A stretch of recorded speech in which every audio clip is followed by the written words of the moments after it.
جاتی. میرے بھائی جب تک جوان مسلح پر گناہوں کو یاد کر کے روتے تھے اس وقت تک تم مظلوم نہیں تھے. اللہ اکبر، تم طاقتور تھے، تم قوت والے تھے، تم شان والے تھے. میرے رسول نے فرمایا، سچے نبی نے فرمایا، جو اپنے گناہوں کو یاد کر کے راتوں کو روتا ہے وہ گنہگار اللہ کو اتنا پسند ہے کہ اللہ اسے بے حساب جنت میں داخل فرمائے گا.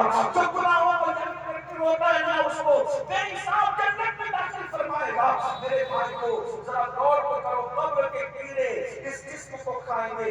قبر یہ نہیں دیکھے گی یہ امین القادری ہے، اس کے لیے بڑے نعرے لگتے تھے، بڑے بڑے القابات کیے جاتے تھے. قبر تو یہ دیکھے گی ارے یہ تو لوگوں کے سامنے ولیوں کی طرح باتیں کرتا تھا، فجر میں سوتے پڑے رہتا تھا، رسول اللہ کا دل دکھاتا تھا. اللہ اکبر، جھوٹ بولتا تھا، غیبت نہیں کرتا تھا، نماز نہیں پڑھتا تھا، داڑھی اڑا کر جنگلوں میں پھینکتا تھا، نظروں کو آوارہ کر چکا تھا. کیڑے کھائیں گے، جسم کو مٹی کھائے گی. اور اگر تم اللہ رسول کے وفادار ہو گئے، اللہ کی قسم اٹھا کر کہتا ہوں مسلمانوں، بس اللہ رسول سے وفاداری کر لو. ارے کیڑے کھانا تو دور کی بات ہے، کوئی کیڑا مار نہیں سکتا، کیڑا مارنا تو دور کی بات ہے.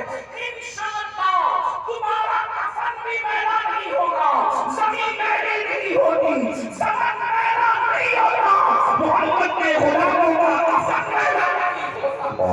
انشاءاللہ تمہارا کفن بھی میلا نہیں ہوگا. عرض کیا کر رہا تھا، جلدی جلدی اپنی بات پوری کرو. پھر آپ اسی طرح بات پوری نکل گئی. جو اللہ رسول کے وفادار ہوتے ہیں، جو اللہ اس کے رسول کے وفادار ہوتے ہیں، ان کی موت کے وقت حضور تشریف لاتے ہیں.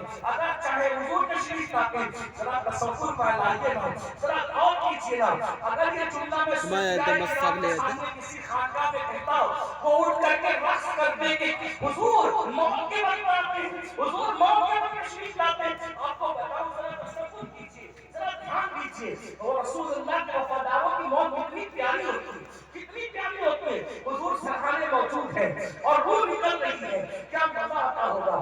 آپ مجھے بتائیں، کتنی بھی موت کے وقت تکلیف ہو، احساس ہوگا نہیں ہوگا؟ بتاؤں مثال کے ذریعے سے. حضرت زلیخا کی سہیلیاں یوسف علیہ السلام کو دیکھتی ہے اور دیکھ کر انگلیاں کاٹ دیتی ہے. تو بتاؤ، انگلی کٹنے سے جب خون نکلتا ہے درد ہوگا کہ نہیں ہوگا؟